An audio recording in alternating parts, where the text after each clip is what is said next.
আসসালামু আলাইকুম। আমি আজকে গুলগুলা বানিয়ে দেখাবো। চায়ের টেবিলে কিংবা বিকেলের নাস্তা হিসেবে খুবই ভালো লাগে। আশা করছি আপনাদের কাছে ভালো লাগবে। তো আমি গুলগুলা বানানোর জন্য যা কিছু নিয়েছি তা প্রথমেই দেখিয়ে দিচ্ছি। আটা নিয়েছি 2 কাপ, চিনি নিয়েছি হাফ কাপ, নারকেল নিয়েছি হাফ কাপ, আর ইস্ট নিয়েছি 1 চা চামচ। লাগবে লবণ।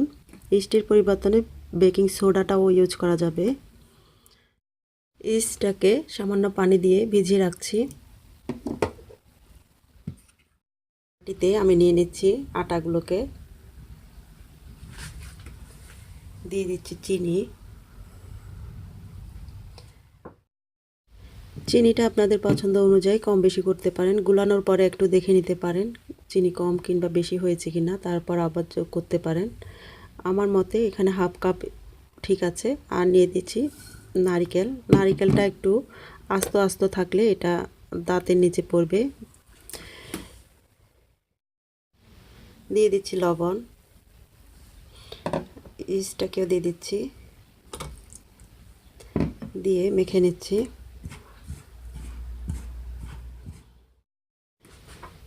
এখন অল্প অল্প করে পানি দিয়ে ব্যাটারটা তৈরি করে নিব।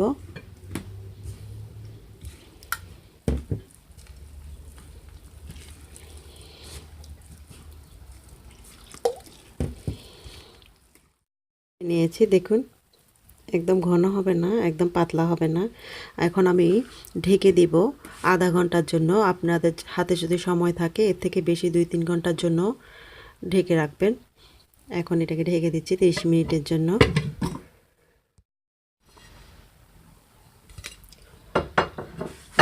আধা ঘন্টা হয়ে গেছে। এখন এগুলোকে ভেজে নিব।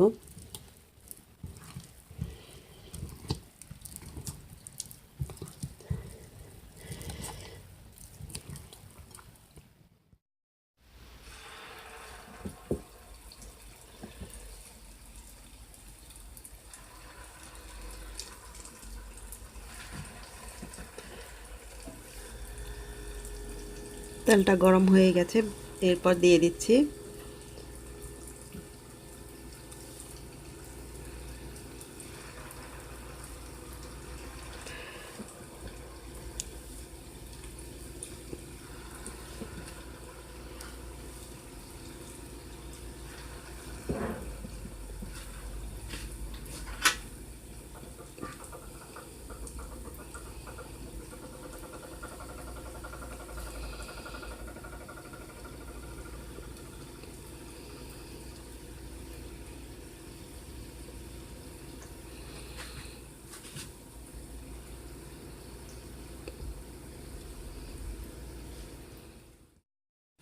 ইস্টের কারণে সবগুলো সুন্দরভাবে ফুলে উঠেছে। এখন এগুলোকে নামিয়ে নিচ্ছি। নামিয়ে টিস্যু তাওয়ালে নিয়ে নিব যাতে করে এক্সট্রা তেলটা চুষে নেয়।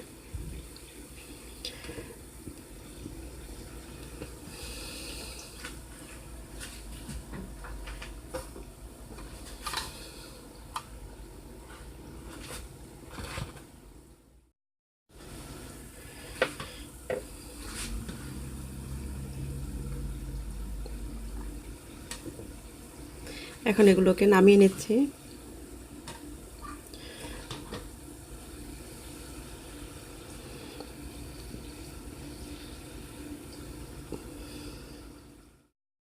তৈরি করে নিয়েছি গুলগুলো। আপনারা ওইভাবে ট্রাই করে দেখেন, আশা করি ভালো লাগবে। আর আমার চ্যানেলটিকে সাবস্ক্রাইব করুন আরও নতুন নতুন রেসিপি পেতে। সবাই অনেক ভালো থাকুন। আল্লাহ হাফেজ।